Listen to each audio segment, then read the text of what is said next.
Şükür sana Allah'ım,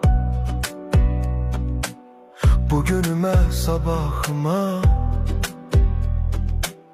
Ürəyimdə bir ümid var, sen baxırsan halımıza. Şükür sana Allah'ım, yolumu düz saxla hər an.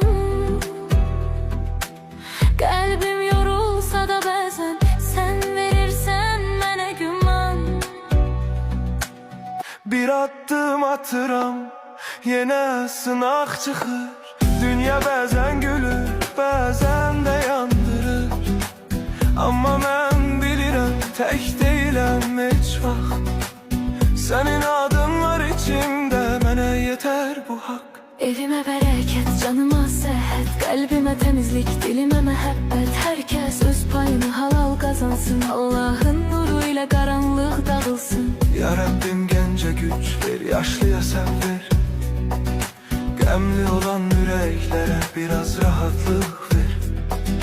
Kim yorulup, kim ağlayıp, kim tek kalıpsa, sen çattı kömeğini, gecikme Allah'ım.